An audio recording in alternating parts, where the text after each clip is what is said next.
Welcome back to Team 1 versus 1907 Fenerbahçe. Team 1 have chosen the blue side coming into this game, Vedius, and we are going to get into Champion Select ever so shortly. Yes. What I want to do before we get into Champion Select is talk a little bit more about how Team 1 are able to come back into this series. Okay. What would you like to talk about? Well, I wonder, we know they're still playing Brusa, we know that Marth hasn't subbed in. It's very true. What do you change in the draft that actually allows you to win out? So, I think the first thing you change is don't give them Kalista. They will be on the blue side, so they can look to get it for themselves, if they so choose to. But I think that we have seen now that Padden is not the kind of player you can try and punish by just putting him on a champion that's supposed to win and hoping that it doesn't. The proper way to punish him is by watching how he does in terms of, putting him on champions like Tristana that were actually banned away, and then punish that matchup, and then you look to try and put a lot of focus down into the bottom lane. And I think that they can do it when they have players like Thaldrin. We've already seen him rotate a lot from top down into the middle lane, and I think that he would be perfectly capable of using those TP plays to set up advantages down in the bottom lane as well. So that top lane superstar will be where my eyes fall coming into Game 2, and how well Team 1 will be able to hold up against him. Fenerbahçe, on the other hand, can just do more of the same. They had a strong top laner in Thaldrin's Maokai. Their mid lane played well, their bot lane played well. Didn't really seem like there were too many upsets for them across the board. As we get into picks and bans, Team 1, as we said, on the blue side, have gone once again for the Kog'Maw and the Tristana bans to start us off. So it looks like that 1907 Fenerbahçe are going to stick with what they did before. Before, they did ban away the Galio. Now they have to debate. Okay, debate is over. They're going to ban away the Kalista. Things like, having a look, Xayah could be a high priority, but Team 1 Esports is saying, no, we really value that Lulu. It is a big pick for 1907 Fenerbahçe. Japone, during the group stages of the play-ins, did put a lot of focus on getting that support pick, and Team 1 are trying very hard to take it away from him. But then I look at it and I say, you've still got Xayah and Rakan left open here for 1907 Fenerbahçe, which is a strong duo. If you want it, you can pick the Jarvan up that you talked so much about in the first pick and ban phase. And you're guaranteed to get the Rakan as well, because you can see that the Lulu is already going to the other side. So you're guaranteed a Xayah Rakan, you're guaranteed a Jarvan. We talked about how you can't afford to give Padden and Japone a really strong 2v2, and then not only do you ban away Tristana, who's arguably one of the best answers to a Xayah, but you also give them one of, if not the current, strongest 2 versus 2 in the bot lane metagame. So many question marks from the side of me, anyway. There's always a possibility they have something up their sleeve. We have seen the Varus a few times across this tournament for specifically the laning phase, and that is what they're going to lock in here. It's a possibility that they can still win out that lane. To be fair, like, Varus into Xayah is fine, but the problem arises when it's Rakan Xayah, because that 2v2 is not conventional in the sense that, remember, when she uses her W, you get bonus damage because you're paired up with the Rakan as well. And a champion like Lulu, she was very meta, along with things like the Karma in spring, very early on in the year, really all across the world. But then she had a bit of nerfs to her base HP, and that's where champions like Thresh and Rakan really started to find their own, because she's so much squishier in the early game. So if you make her the focus in a few of these early skirmishes, it's very easy to just shut her down, or at the very least burn a few summoner spells that forces her to play more reserve, and as a result, concedes more lane pressure. So Team 1 clearly have a strategy in mind. By locking in the Galio, they have the ability to roam both bot and top in the assumption that it's in the middle lane. But we do know that that champion has often gone in the top lane for the majority of this tournament.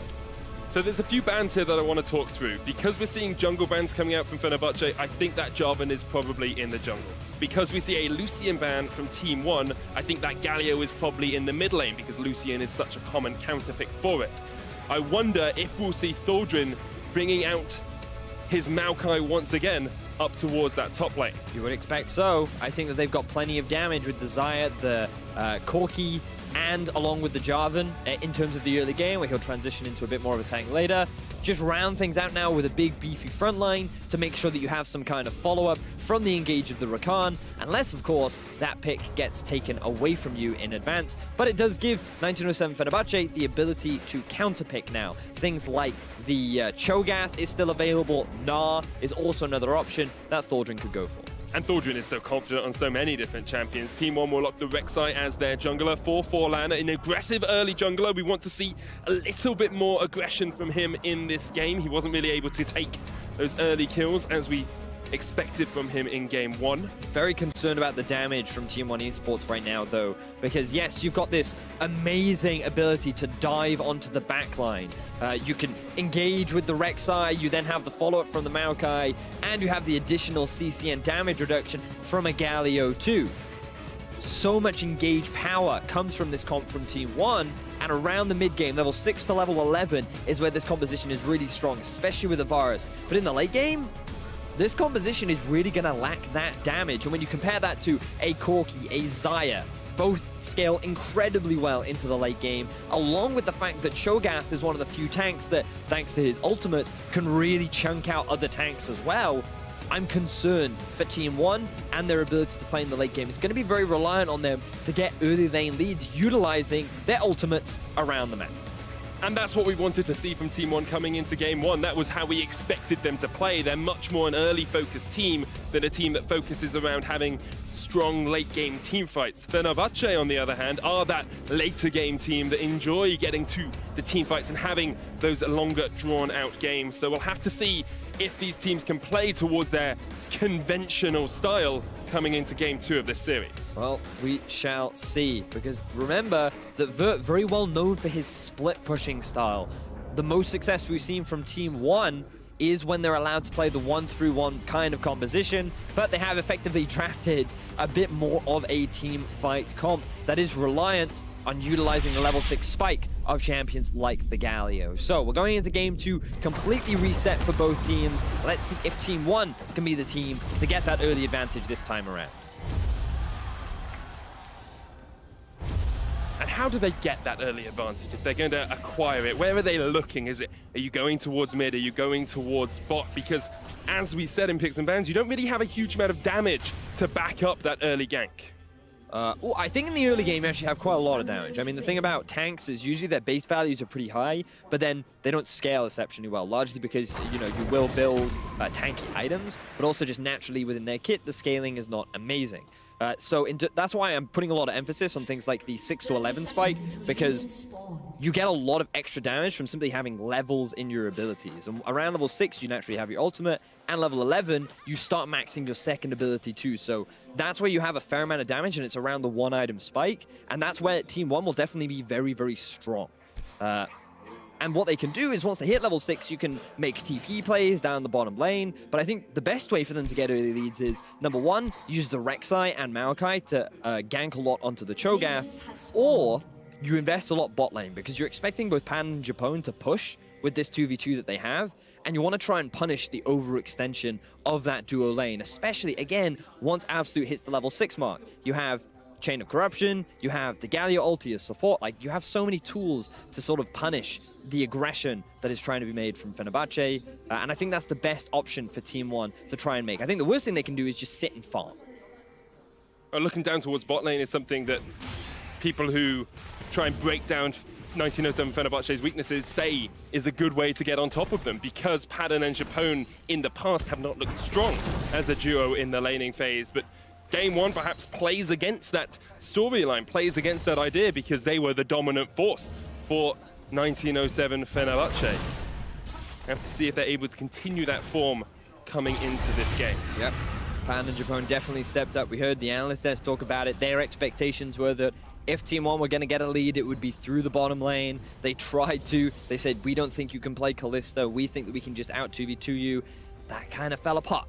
But now we have to track Forlan, where he's looking to get the early aggression. We talked about how he could go either bot or top, and he's got his eyes set on Thaldrin right now. Seen him gank top early on in the past. Here he goes, burrowing in, looking for the root, as well as Vert lands it onto Thaldrin, the flash away, but the follow-up flash, and once again, Thaldrin might be the first blood target for Team One. Ooh, Forlan with the laugh spam as well. The thing about this jungler is, as you rightly said before, he is that early catalyst. He's the guy that likes to get those early frags, get the early kills, especially if he can onto the top laner. And you can see here that the focus really needs to be on Thaldrin. The fact that he flashed very early on was a bit of a mistake. And right there, look at that laugh span coming out from Forlan. This guy is a big momentum individual. He loves the hype. He loves rolling off early advantages. And if he can, he loves to taunt his opposition. And you can see Thaldrin has learned a little bit as well, because last time he teleported straight back into lane and got caught out once again. This time he is still getting forced away by Forlan.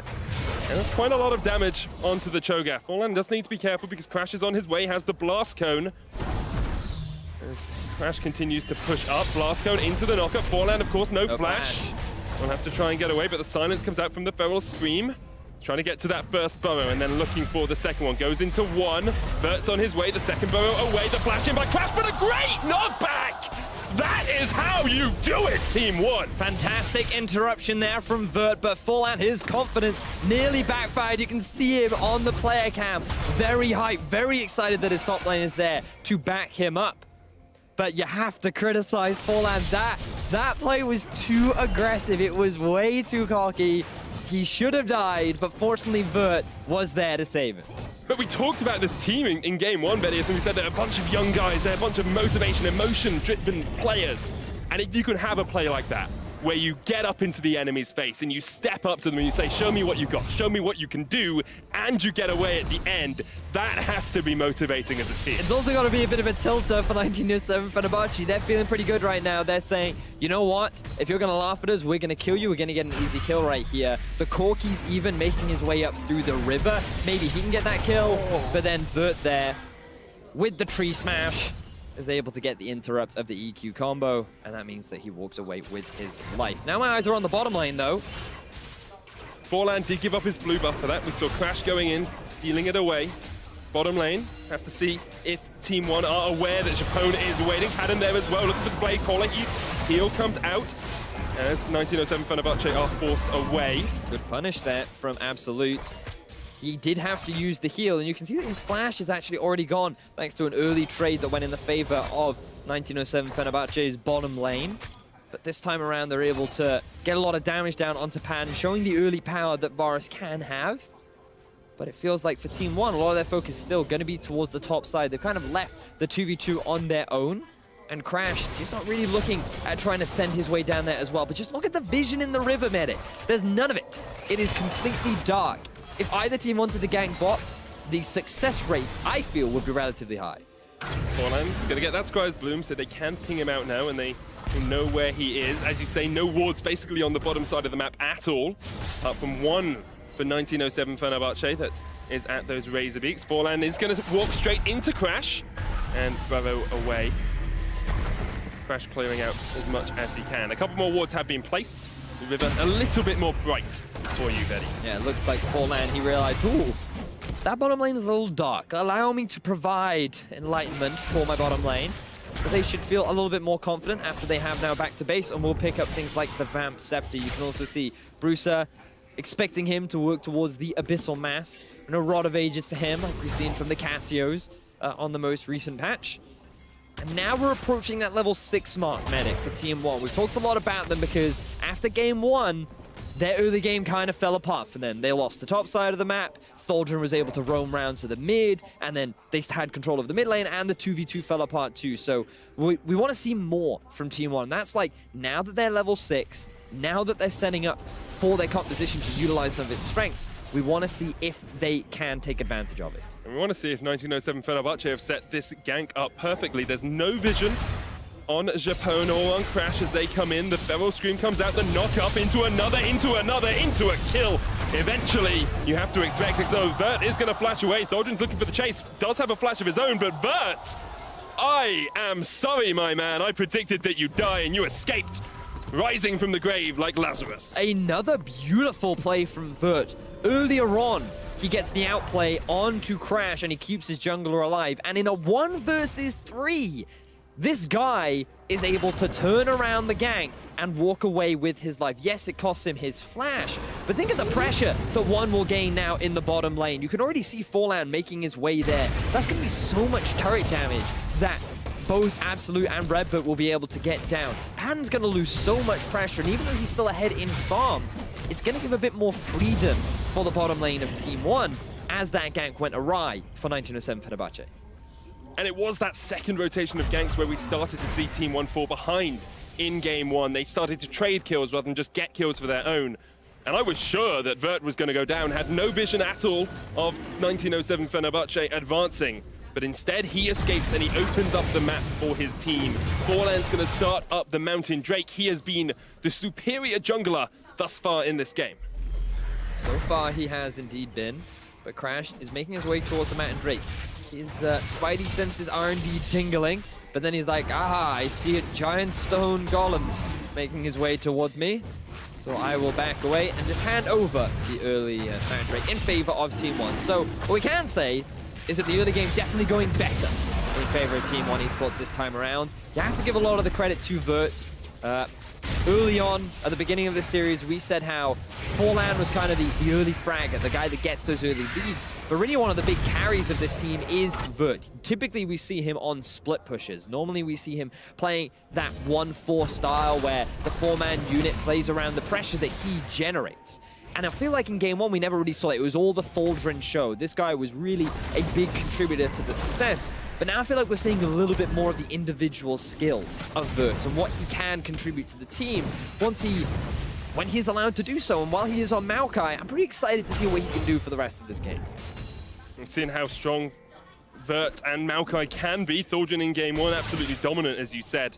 That kill participation setting up so much for his team. That's what we want to see from Vert in this game. At the moment, just trading in to Thaldrin, smacking the face of the Cho'Gath. And it's really important that we highlight Thaldrin as well, because we do describe him as the pillar of the team that allows some of the stars like Frozen and Padden to really shine at the top of it. And it's because of his ability to roam around the map, it's because of his impact in these fights, and it's because he's just the catalyst for so many things that 1907 Fenerbahçe set up for themselves. So two really talented top laners going head-to-head. Game 1, it was going in favor of Thaldrin. But Game 2, things looking good for Vert in the early game. Frozen going in onto Bruiser. Crash with the knockup will connect as Bruiser puts down the Winds of War. Good knockup onto the Jarvan as well. The Cataclysm flashed away from. And once again, we see a Team 1 member escape a gank. It's starting to get frustrating for 1907 Fenerbahçe. They failed to kill Vert. They failed to kill Bruiser. These early tanks walking away with their lives, yet to use their ultimates to try and make a side lane play. But while all this has been happening, Forlan has been just sneakily jungling the entire map away. He gets the early Mountain Drake. He's going to get himself this early Rift Herald. And this will allow Team 1 to open up the map in this early game. And things going much more even this time round compared to what we saw in Game 1. However, there's still that clock. There's still a timer for Team 1. They do have to make these plays between the sort of level 6 to level 11 to perhaps level 15 before Fenerbahçe are able to really scale up, because they have double AD carries. They've got the Cho'Gath tank as well. If you're Team 1, you'll be worried if the game is this even in 10 minutes' time. Oh, you certainly will be. And just look at the 280 carries as well. Padden off to another fantastic laning phase. 20 CS advantage, same going for Frozen in the middle lane. The only deficit on the side of 1907 Fenerbahçe is up in the top lane. Thaldrin suffering to that of Vert. But in terms of the carries, they're off to a pretty good start. But things relatively slow in this early game. No more early action, and this is part of the problem with Forlan. He comes to a lane, maybe he does one gank, he then does another one, and then he just kind of goes into hibernation and permanent farm mode. We don't really see him again until the team starts to fight a little bit more later on. And Crash, on the other hand, he's all about trying to find more ganks. He's all about trying to find that pressure, and right now he wants to use Japone and his very quick engage to maybe get a kill onto one of these bottom lane members. Turns out he's not. He's not. He's in fact, he's not. I was giving him the space in case he wanted to do it before I made my next point, which was deep vision here, Verius. Look at the wards being placed by 1907 Fenerbahçe deep into the jungle of Team 1. They have a track on Forlan a lot of the time. They have actually both just expired, so this point doesn't sound as good because the wards have just disappeared, but I promise you, they were there. Now, teleport's available for both top laners. I feel like we're going to see a fight right now. oNe gets the red. But he will steal that one away, so he's pretty happy. If you could stop predicting fights, Vedios, that'd be great, because every time you do, no fight happens. Got it. So tell me that there's not going to be a fight, and then we'll have fun. I don't think... All right, got it. I'll bear that in mind coming into the next few set of exchanges. But now, speaking of skirmishes, Team 1, they're like, aha, so after our skirmish in the bot lane, we know you're going to back away. We know your blue buff is up as well, because we can see the timer. So Forlan's like, I'm just going to go steal away your red. And there's not much you can do about it. No vision from the side of 1907 Fenerbahçe in the top half of their own jungle. You can see Thaldrin making his way through the tri-brush, but VVvert very quick on his heels. So nothing really going to come about. They do still have the Rift held in their back pocket, Team 1. So I'd like to see them perhaps looking for a play. Forlan dancing around the top lane, scuttling in onto Thaldrin. Here comes the Nature's Grasp as well. We'll cause Thaldrin to flash away. And here comes the Rift held. Harriet is going to join us on the Summoner's Rift for the time being, as Thaldrin tries to defend in a 2v1 scenario. Thaldrin very quickly clears out that minion wave. That's going to be a fair chunk of damage onto the tower, but it will not drop. Both Frozen and Crash, you can see on your minimap, making their way up to the top side as well. And Bruiser, we're just hanging around, basically saying, ooh, I have my ultimate ready in case of an emergency.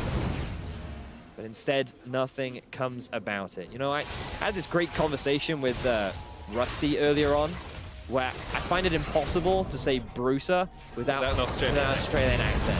Whereas when you speak to an American, it sounds like an American name. It's a fascinating, fascinating discovery I found. Just wanted to share that with you.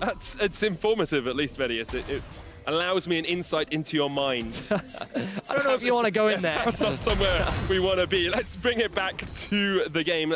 Having a look at the items that have started to be picked up. Vert has a Spirit Visage up towards the top side. You've got a Blade of the Ruin King, first item on Absolut. The Trinity Force on Frozen is a strong power surge for 1907 Fenerbahçe. It's also quite interesting that Absolut would choose to go for the Blade of the Ruin King build rather than the Infinity Edge or Essence Reaver options. We may even see the Rage Blade come out from him this game. We'll have to see, keep track of it as the game progresses. But Forlan, he has caught out Japone. Chain of Corruption comes out as well. They're trying to lock him down before he can jump away with the quickness, and they will take him out. Team 1 coming in. Here's the hero's entrance onto Forlan. Rek'Sai has joined the fight. The teleport's joining as well. Thaldrin is in that front line as the rest of Team 1 push forward through the 1907 Fenerbahçe team. That's going to be a dead Cho'Gath. That Blade of the Ruin King is doing work. Bruiser gets taken off towards the side, but here come the kittens. They're on a chase. They want a taste of Frozen. He's going to use the cleanse, but immediately caught up. And Team 1 continue to advance, continue to push, and continue to get kills against 1907 Fenerbahçe. This is the best scenario for Team 1. They want to be fighting at this point in the game. Vert, he comes in with the teleport. We talked about how he can be one of the big carries for his team, and his impact in that fight was phenomenal when you combine the confidence that Forlan showed in that exchange. He was not afraid to go for that 1 versus 3.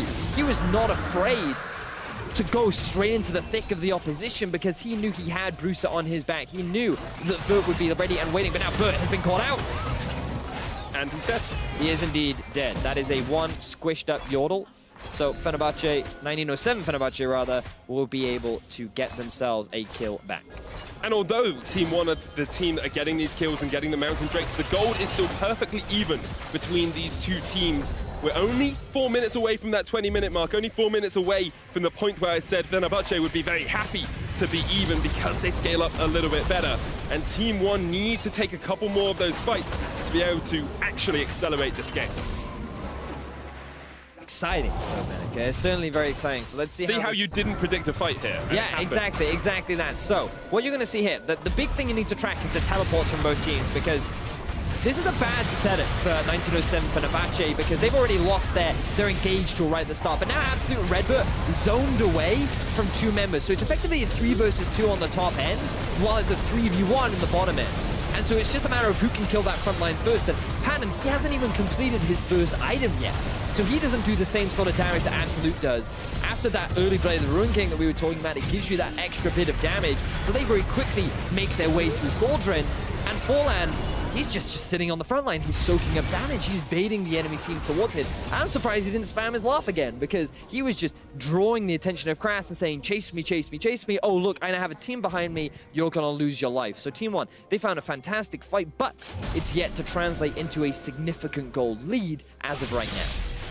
However, getting those items can help it translate. We've got an Ardent Sensor on RedBert. That is a big power spike for Team 1. Still looking for that first turret. They've moved up towards top lane. Absolut and RedBert trying to chunk down that tower that's already taking a chunk, of course, from Rift Tower. Decided to swap to the top side. They knew that the bottom lane had already taken significant damage after the fight that had happened between the two teams.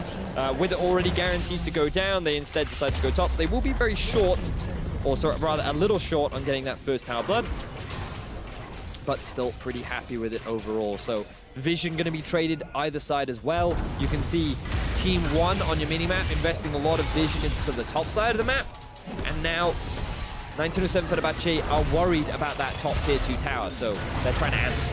oNe engaging onto Japone here, trying to get the quickness out as well. Knock-up into the double knock-up. He does escape, but here comes the Void Rush for the kill, and they'll get the second knock-up. They're just diving, Vedius! And Team 1 secure 2. Thaldrin will finally nom down on a bit of Rek'Sai as the Queen falls for Forlan. But what confidence coming out from Forlan. He immediately sees the opportunity and goes for it. Japone and Padden trying to make their way up to the top lane to defend that tier 2, but they take a risky path. They end up getting collapsed upon. Bruiser is there with the damage reduction, and now we might see another fight in the jungle. Crash looking for that blue buff. We are going to see Bruiser and Frozen fight up towards the top side. There is a Valkyrie. Crash gets locked up, taunted down by the Shield of Durand. He's going to get to a blast cone. Will use it, but Vert's already flashed the wall, and now actually Vert is on the wrong side of this. He will take down Crash and escape. The tree is too tanky for the Corki to remove from the map. And the Brazilian representatives using momentum so effectively. These guys, they've gotten this lead, and even though the goal doesn't feel like in their favor, they're getting kills, they're getting towers, they seem to be getting control over the whole map. And that just is not stopping them from forcing these plays. But now, Absolut, he's in some trouble. Has to flash away from the second knockup. Thaldrin doesn't have Beast, but has a huge amount of damage on that Cho'Gath, and RedBert, without mana, wasn't able to protect his AD carry. Surprised Absolut didn't just throw out the ulti preemptively there, but it looks like maybe they want to try and defend this top tier 1. We're going to have a look back at how this fight came about. And again, this is the confidence that I was talking about.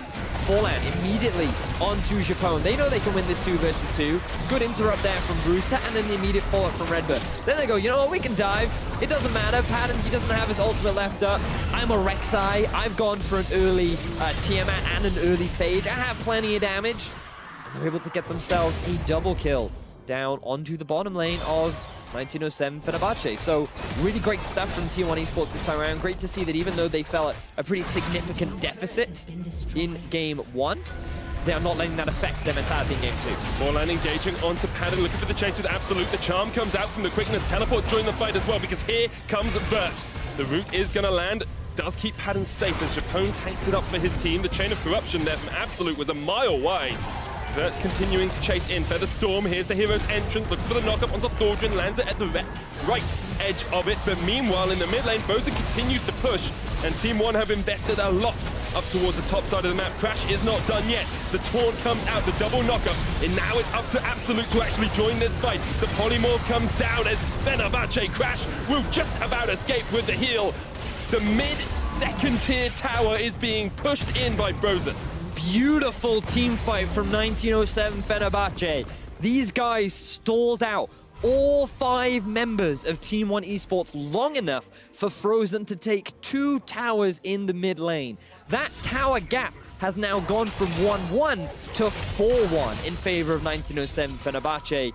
And it just shows their ability to play the map. They know they can't win this fight. They know they don't want to try and force anything right now. So instead, they're just going to punish the poor positioning and take advantage of the overcommitted style that Team 1 is trying to force with the lead that they feel they have right now. And it's something we've seen from Fenerbahçe so often, Vedius, losing in the early game, falling behind, elongating the game, and then playing to their power in teamfights and to their strength in teamfights. Whoa, indeed. That's a Baron. There's no vision. Mounted Drake down towards the bottom side. Fenerbahçe were looking to stop that from happening. Now the pings come out on the Baron. They might just lose it. It's going low. Down to about 4,000 HP. It's already gone. Just taken away there by Team One. Decisive decision-making from the Brazilians. We just praised 1907 Fenerbahçe for a great fight. You gotta praise Team One Esports for a great decision there. They don't even have vision on the bottom side, but they do have vision top. They're like, that entire area of the map is dark. We're pretty confident that Frozen's either just gone back to base or he's going to be clearing out the mid-wave. We can rush this. We can actually do this very quickly, and they just clean it up without any kind of answer from 1907 Fenerbahçe. The gold instantly evens up. Team One Esports get a tier 2 tower up in the top lane. And Medic, this is the kind of game we wanted. Much closer between the two teams. No early dominant start, but I'm still concerned for the late game team fights for Team One. Where will their damage come from? They do still have a fair amount of damage on the Rek'Sai at this point, but in the late game, a Corki, the Xayah, the Cho'Gath ultimate, will one really be able to compete with them in these team fights? That's the big question I have for Team One right now. And you wonder how comfortable Team One are playing a composition that doesn't always fall into their regular strengths. Vert can't really split push too effectively on this Maokai. He can't be the solo carry for the team. He has to be there as part of the team fighting squad to help them face up into the battle lines that 1907 Fenerbahçe will draw. Indeed. Indeed, a wise choice. Thaldrin, perhaps wisely sitting in the bush, because Absolut steps too far forward here. We've seen Team One be confident before. That was great from RedBert. The immediate polymorph, the knockup will come out, but they force Thaldrin back. And Vert is actually still split pushing on this Maokai. They know he's got teleport up in just a short while, and they're just looking to pressure and pull 1907 Fenerbahçe across the map. They're utilizing this Baron pretty well. Finally, Team One Esports actually have the gold lead. The CS advantages that 1907 Fenerbahçe had been able to build do not mean that much anymore, thanks to the Baron and thanks to the towers that Team One have been able to pick themselves up. Very back and forth game. Still undecided as to who will be able to take this one. I feel like one big fight is going to be the determining factor at the end of the day, Medic. Now you've predicted a fight again, Medius. Oh no! Have side lane it's literally now the rest of the game is just macro. I can hear Deficio squealing with excitement at home. Now, Team One Esports, they've made their way towards the mid.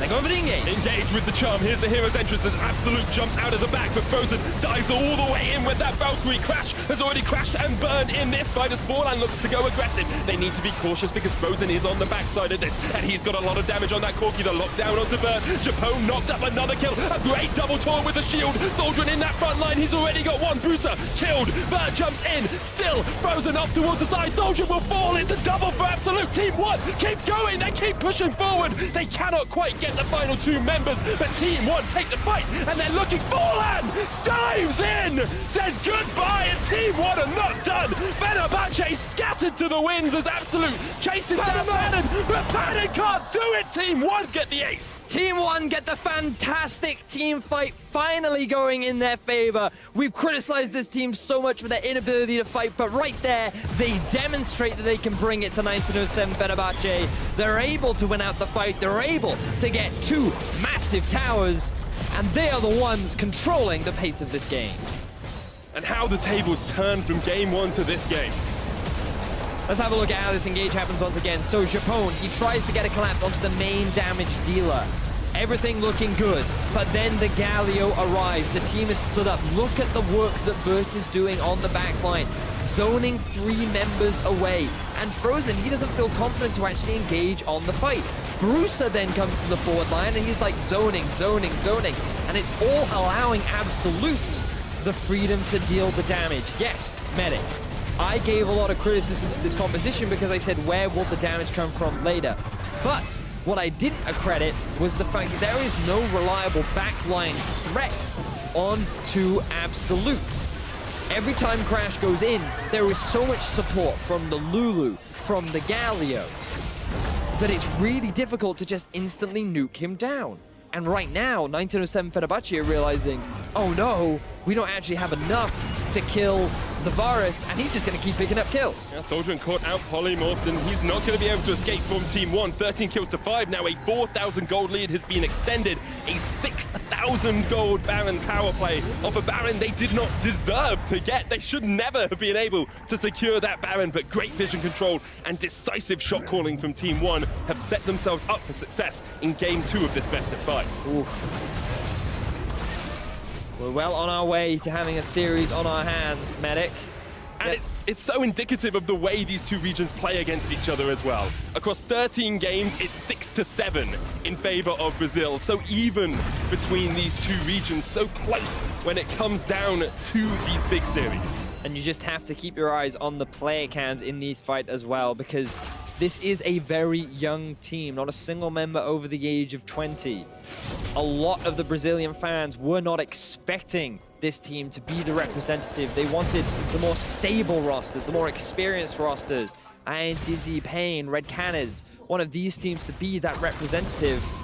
And when you looked at their performance in Group B, there were a lot of concerns. People were like, oh, will they really be able to match up? Will they really be able to perform? Well, here in Game 2, they are saying we can. They are saying, yes, we can compete with many of the other emerging regions, and this is an impressive Game 2. There's still a lot of the series left. They still actually have to close the game out. The scaling is still very good on the side of 1907 Fenerbahçe, but it's nice to see that for a team that relies very much on momentum, energy, excitement, that after a crushing defeat in Game 1, Team 1 Esports were able to reset and come back swinging in Game 2. And you can see how much Team 1 are funneling into Absolut, giving him both the buffs, not keeping the blue for Brusa in that mid lane. Now setting up vision control around this Baron. There are some wards for 1907 Fenerbahçe and that Scryer's Bloom that will spot out Forlan as they push forward. Once again, Vert is in that side lane. He's doing what he does for this team. He's drawing attention across the map and opening up areas and avenues of Summoner's Rift for Team 1. Now the Baron will respawn. This is definitely going to be a big objective. 1907 Fenerbahçe not going to want to give this one away for free.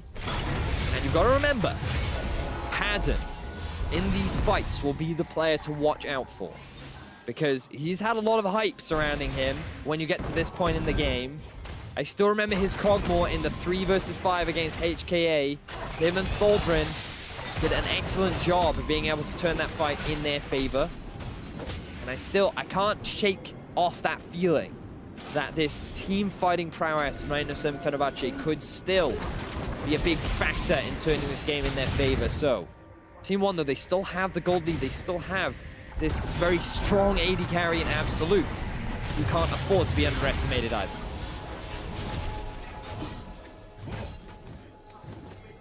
And this is where patience and experience play such a factor, Vedius. When you get to this sort of position, when you're setting up vision, when you're drawing the enemy into the traps that you set, the bushes that you clear, Team 1 need to be respectful of what Fenerbahçe can do, but they don't care at the moment as they jump onto Frozen. They get the flank, but Japone now caught out. Here's the hero's entrance. Absolut still alive. That's a dead Rakan. He gets melted, and now Team 1 will turn their eyes towards the Baron. Beautiful pick from Team 1. Forlan using that confidence once again, gaining control over the top side of 1907 Fenerbahçe's jungle, waiting for the pick, using the Tremor Sense to catch that carry out of position. And now 1907 Fenerbahçe, they want to try and steal the Baron. I don't know if Crash can get there in time. Flashes in, he does not get it. Forlan secures, and he can spam laugh all he wants because he is laughing all the way to the bank. The root lands onto Thaldrin as 1907 and Fenerbahçe are running for the hills. RedBert will get the root. There's the double for Forlan. 17 to kills to 5. Team 1 are looking dominant. They have the Baron. They have all 5 members. They still have a TP on Brusa as well. This looks like a game win for Team 1. It is going to require a miracle fight for 1907 Fenerbahçe to be able to turn this one around. I was skeptical of the comp, but they have made it work fantastically as they lay their eyes on the first inhibitor of the game. And what a comeback from them from Game 1, where they got just demolished, deconstructed almost by 1907 Fenerbahçe. Team 1 now stepping up and saying, look, we can give as good as we get, taking their first inhibitor of the game. The lanes aren't quite in their favor, so they will back spend that gold. But look at this catch from Team One. And again, it's that tremor sense from Forland. He identified who was over the wall. He comes over looking for that pick. The rest of the team immediately following up. You can just see how difficult it is to kill Absolut. He has so much protection behind him. Because of how far ahead he is, he does so much more damage than Padden does. Beautiful execution once again. And Team One, everything looking great. And we were talking as that Baron got set up about patience and the willingness to wait out a game. Well, sometimes you have to be willing to pull the trigger as well, especially with a composition like this that only really has that one damage threat. If you're playing slower fights, it can play against you quite devastatingly. The Ocean Drake picked up for Team One. They've got double mountain to facilitate that.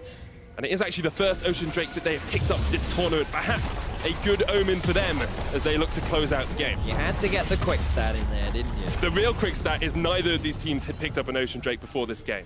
That's the true quick stat. And now they have one. So, along with that Ocean Drake, they have Baron and Padden minions. They're just stacking up the wave, priming it, getting it ready to siege onto this tower. But they're also waiting for that top lane wave to hit the tower, along with Bruiser in the mid. So they're going for a three-pronged attack right now. Wave clear, pretty good from the side of 1907 Fenerbahçe for the time being. Half the health on the tower gone though with one wave push. They've still got a cannon minion here. Mid lane is pushing in. Top lane, the wave is building.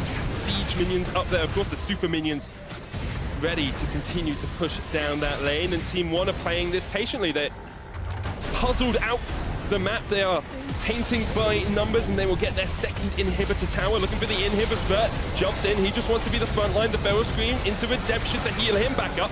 Chain of Corruption doesn't quite connect. The Team One happy just to slowly eke out the base of 1907 Fenerbahçe. Now making their way towards the middle lane. 5 members versus 5 members. The deficit is so big, 1907, they're going for the engage. Japone tries to get the charm in, but knocked back. There's the Mercurial Scimitar as well, used from Absolut, and he is able to open up the big guns on the back of this fight. Absolut is legendary, as I'm sure our Team One in this game. They get the 1 kill, and now they can look for a little bit more. Absolut pushing forward, knocked up, but what can Fenerbahçe do in the face of so much hate coming out from Absolut? He is demolishing them, and he is looking for those Nexus towers. Team One looking so convincing in game 2 off the back of Absolut and the whole team working together. They're going to get the game back, and they're going for another fight. A final engage from 1907 Fenerbahçe, but Bruiser does not care. He steps forward, the Valkyrie comes out, that's the package used. We are going to see Forland fall, but he's got the GA to come back. Absolut actually called out towards the back. He has the flash. Frozen still doing a lot of work, but the Nexus Tower's a dive. But still, Absolut is just pounding away on this backline. He will kill Thaldrin. He will kill Japone. Padden jumps in and will perhaps be able to hold this one for the time being. Bruiser comes up with a mighty triple at the end. Padden with a triple of his own, but Padden has to turn back and stop these minions from winning the game for Team One. So Padden actually keeps the game alive for the time being. This guy, we talked about his team fight prowess and how he is the player you need to keep your eyes on right when the Nexus defense has to come out from the side of 1907 Fenerbahçe. He's the one that steps up. His positioning was so crucial in that final fight. And we just got to follow him throughout this entire engagement because things did not look good initially. Absolut free to deal all this damage on the backline. Keep your eyes on Padden and how he plays this fight out. He's going to get locked up initially. Oh no, Thaldrin soaks up the damage. He's still just chipping away through the front line, still not taking any damage. He gets torned up. And now he's just keeping his eyes on whoever is in front of him. Forland decides to commit alone. And he's just relying on the fact that he has not become the target focus. Absolut gets chunked out extremely low off the back of Thaldrin in that fight. And it was just good positioning, good awareness from Padden to basically just hit whoever he could and not overcommit to try and go for some kind of hero play. And as a result, it ends up buying a little bit more time for 1907 Fenerbahçe. Although it's bought a little bit of time for them, you still have to think that Team One should be able to close this out. 3 inhibitors down, 2 Nexus towers down, only the Nexus stands between them and the win. They can just group up as 5 and look for that final push, or they can even wait a minute and a half, go for that Baron, and then try and close out the game with the buff. That was 11,000 damage from the Xayah in that last fight. That's pretty impressive. That's not bad. You still have to show respect to this AD carry, man. He has the GA now completed. Inhibitors are starting to respawn, and as you rightly identified, Baron on its way along with the Elder Dragon. So it's going to be difficult for 1907 Fenerbahçe to really leave their base. But this is what we talked about. Like, there's just that essence. Team One, they definitely still have that control. They're definitely the heavy favorites to win out on this game. There's literally an exposed Nexus waiting for them to just run through the base, and they're going to try and do it right now. Vert looking for the engage, will jump onto Clash, but get knocked up at the end of it. Team One now just go up towards that top inhibitor. Bruiser is not with them, but does have the hero's entrance to join up if needed. Thaldrin's now the one to try and re-engage onto Vert. Gets the Bell Scream off. The knockup does not connect. The secondary one does. There's the wild growth, but already Vert is low. Here's the hero's entrance as well, trying to keep him alive. Japone down now. It's a 4v5 in favor of Team One. Look at Absolut. It's a double. He's looking for even more. Gets the triple onto Thaldrin as they continue to push forward. And now Frozen and Padden have to do something incredibly good. Padden manages to take out RedBert down towards the bottom side, but I think Team One just want to go for the Nexus.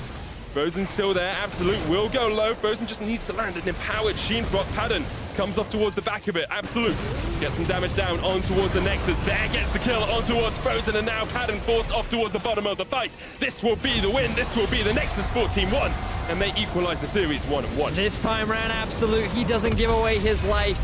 He keeps the momentum going. You can see the excitement on Forlan's face as well, as sighs of relief come out from the members of Team One Esports.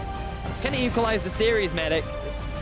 And a lot of people were saying 1907 Fenerbahçe were firm favorites coming into this after Team One's poor performance in groups, only being able to beat Direwolves. We thought that 1907 Fenerbahçe had had a tougher test and had shown that they were stronger, but Team One played their composition well, played really well around those spikes in power, those spikes in damage, and were able to close out the game. And I feel like a lot of the credit has to go on to Vert. This guy, he survived a lot of the early ganks up in the top lane. His impact in a lot of these fights was very impressive. Many times he would soak a huge amount of damage, get very low, and then just barely escape with his life as well. And that provided Absolut with enough time to just pew, pew, pew, pew, pew all the way through the opposition.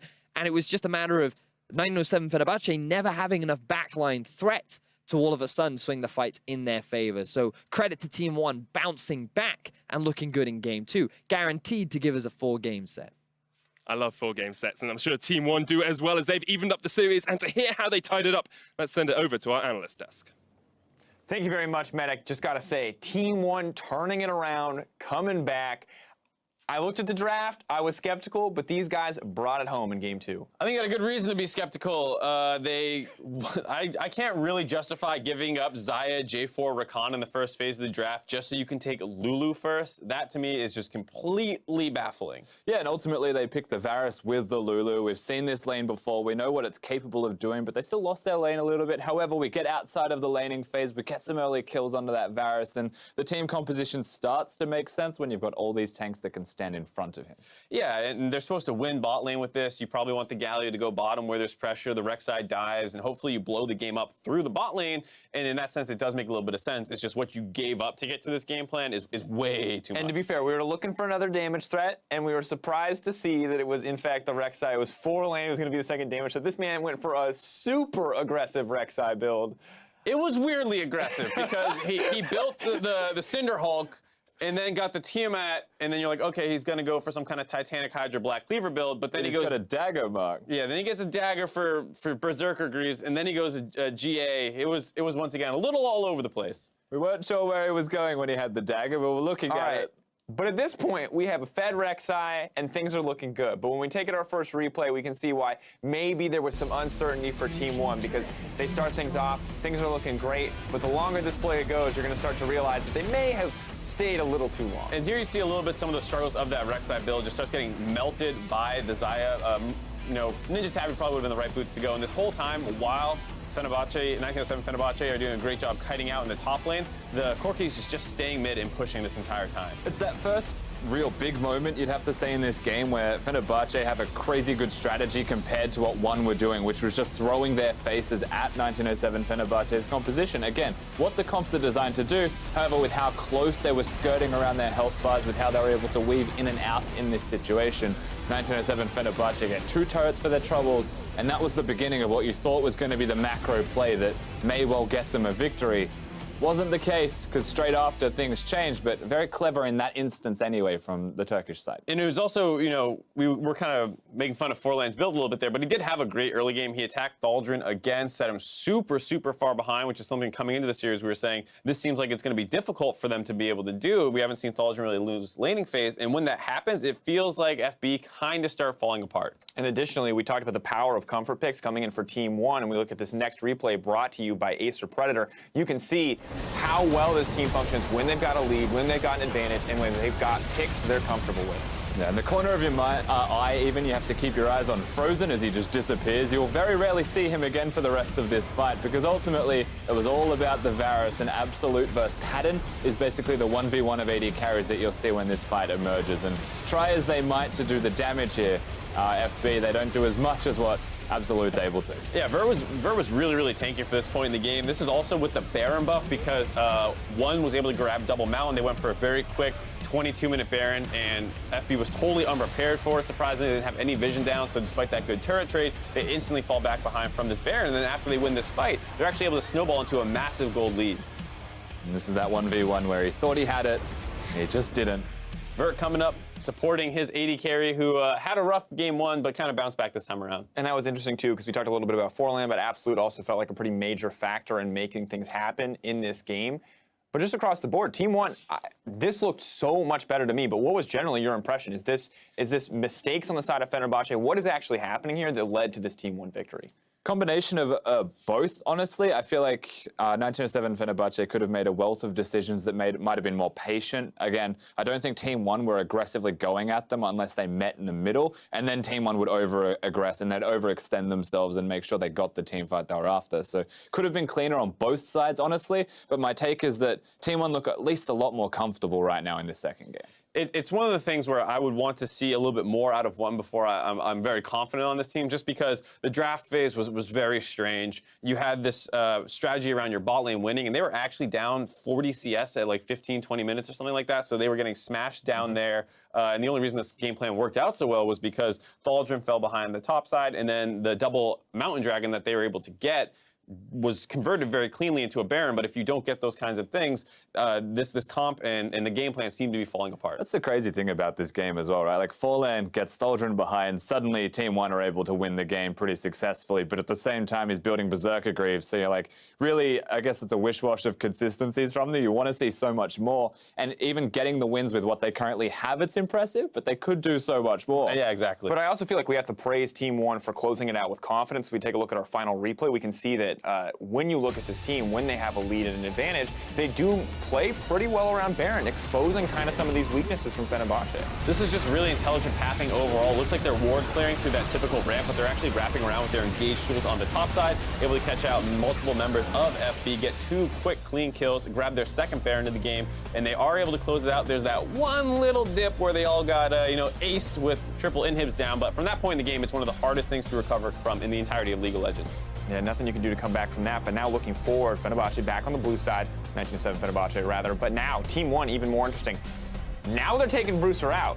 Brewster just won a game, now Marf is coming in. This is, I think, the hottest debate on the desk that we've had in a long time, but explain to me what's the logic here? Character switches can come at weird times, usually when you're looking for counter picks, so it makes sense a little bit that they're going to be moving back to red side and they want to take this Marf choice, and they might be able to use his champion pool a little differently. He has some more specific picks that he plays, and they're hoping to find some way to equalize that mid matchup because Brewster did fall behind once again around 30 CS. Yeah, he does have some crazy picks. He does have some really cool champions that he's able to bring out, and he's a very different style of player to that of Brewster. If Brewster's meant to survive his lane, maybe shut down his opponent, and he's losing his lane, not shutting down his opponent, then there's a fairly obvious choice with where you would want to go, and that is picking Marth up and trying to match Frozen's roaming and his ability to get around the rift. And of course, on the opposite side, Fenerbahçe don't have the option to bring out subs. We did see how much more crucial. I feel like we saw for the first time this tournament, Thaldrin exposed and kind of shut down very early on, and that feels like a sign of concern for Fenerbahçe because the whole team, as you mentioned earlier, didn't feel on the same page once he was no longer able to be that consistent frontliner. Yeah, right. When you're meant to be the rock of the team, to fall behind and no longer be able to provide that suddenly puts you on the back foot as a whole team because he can't tank. And the one thing I'd want to see is it was a very intelligent path by Forlan. He took the XP Quince, did the 2 camp plus Scuttle Crab on the top side, got up there around 250. Hard for Thaldrin to be ready for that. And then he continued to harass him on his way back to lane. So I think they're doing a good job identifying Thaldrin as the key person to set behind. And it's about if FB can figure out that we need to figure out ways to get him ahead. See if they'll be able to do that. Well, CB Law have struck back against the TCL. We're going to see if they can keep the momentum going. Game 3 of 1907 Fenerbahçe versus Team 1 is coming up after the break.